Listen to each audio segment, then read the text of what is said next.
रात्री नाटक सांगणार आहे. बया बया बया बया कंटाळा आलाय जन्माचा. बायकाचा जन्मच नको गो बया. सकाळी उठल्यापासून ते रातपर्यंत नुसतं काम काम काम काम काम. आता या घरात कुणाचं ऐकायचं हेच सुचना मला. मामांजी उठलं की त्यांना तोंड द्यायला पाणी द्या. इथं चुलीवर चहा ठेवूस तर ओरडलीच की सासूबाई, पारे अगं पारे, पारे अगं पारे. घरातलं झाड लोट कोण करायचं? का तुझा बा येऊन करायचा? आता ग बया इथं माझ्या बाला आणायची काय गरज म्हणते म्या. तरी पण म्या अगं बसली बर का. माझी नंद रोज शाळेला जाते. तिची येणी करा तिची पाणी करा, तिला रोज शाळेला धाडा. जणी मेली तिची शाळा हे पण म्या मनातच बोलले बर का. तवर आली की धीर म्हणतात तर कसं, वहिनी ओ वहिनी आव भाकर तुकड्याचं काहीतरी बघा, कामाला जायला उशीर होतोय.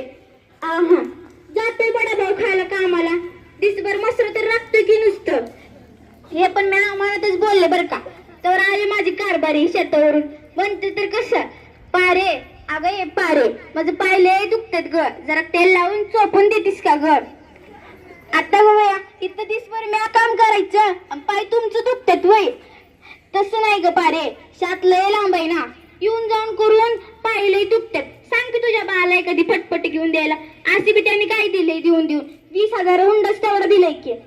आता ग बया त्यांनी माझ्यासोबत लगीन करून माझं बाय काढलं. आतापर्यंत मी ग बसायची पण आता नसते बसत गप. जाते तडकन माहेरी निघून काढते त्यांची पटपटी भुरकन. अहो तुमच्या बी शायराचं काही करू नाही बर का. गेले होते मी पण असंच आमच्या पाहुण्याकडं. जाऊन दरवाजी वाजवते तवर आले की काकू पडलं का आणि लागले की डसा रडायला. पारे अगं ये पारे अगं त्या तुळशीचा नवरा गेला ग तिला सोडून. आता त्याच्या जागी दुसरं कोण येते कुणाच ठाऊक बाई. आता गो बाया माझे तर डोकं चक्रावून गेले की. तवरची हातात बटनाचा डिगूर बघितला ना तेव्हा आलं माझ्या ध्यानात.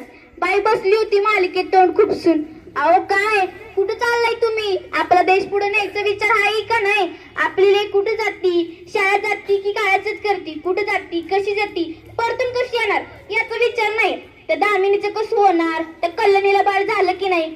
आज होम मिनिस्टरची भाऊजी कोणत्या रंगाची साडी आणती याचं मात्र भारी टेन्शन आहे सगळ्याला. अहो एक सांगायची राहिलीच की आमच्या काकूच्या घरा शेजारी एक बाई राहायची. ती रोज नीट साडी घालायची, लट्टापट्टा करायची, लाली पॉलिश करायची आणि परस अडकवून लुट्टी चालत जायची.